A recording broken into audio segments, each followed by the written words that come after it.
বাগডোগরা বিমানবন্দরে জনসংঘের প্রতিষ্ঠাতা শ্যামাপ্রসাদ মুখোপাধ্যায়ের একদা ছায়াসঙ্গী মাখনলাল সরকার শনিবার ব্রিগেডের শপথ গ্রহণ অনুষ্ঠানে প্রধানমন্ত্রী নরেন্দ্র মোদী মঞ্চে তার পা ছুঁয়ে প্রণাম করার পর থেকে দেশজুড়ে চর্চায় রয়েছেন এই মানুষটি।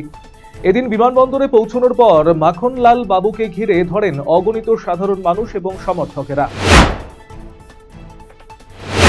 শুভেন্দু অধিকারীর আত্মসহায়ক চন্দ্রনাথ রথের হত্যাকাণ্ডে বড় সাফল্য। এই হত্যাকাণ্ডে 3 জনকে গ্রেপ্তার করল তদন্তকারী দল। উত্তরপ্রদেশ এবং বিহার থেকে গ্রেপ্তার করা হয়েছে ওই 3 সন্দেহভাজনকে।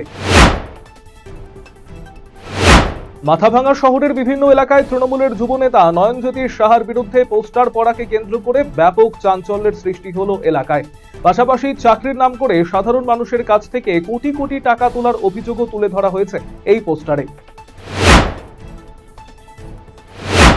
আগ্নেয়াস্ত্র সহ এক যুবককে গ্রেপ্তার চাঁচল থানার পুলিশের। রবিবার রাতে চাঁচলের হাটখোলা এলাকা থেকে তাকে গ্রেপ্তার করা হয়। ধৃতের নাম রনি হোসেন, বাড়ি চাঁচলের খেলেনপুর এলাকায়। পুলিশ তাকে আটক করে তল্লাশি চালিয়ে উদ্ধার করে একটি 9mm পিস্তল এবং 3 রাউন্ড কার্তুজ। সোমবার ধৃতকে চাঁচল মহকুমা আদালতে পেশ করা হয়।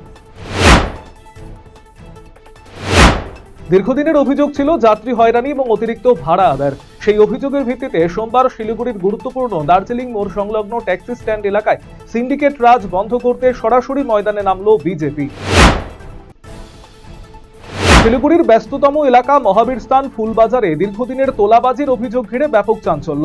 অভিযোগ উঠছে দূর দূরান্ত থেকে আসা ফুল এবং পুজোর সামগ্রী বিক্রেতাদের ওপর মোটা অঙ্কের টাকার বিনিময়ে ব্যবসা করার চাপ দেওয়া হচ্ছে। এই ঘটনার প্রতিবাদে সরব হয়েছে ভারতীয় জনতা পার্টি।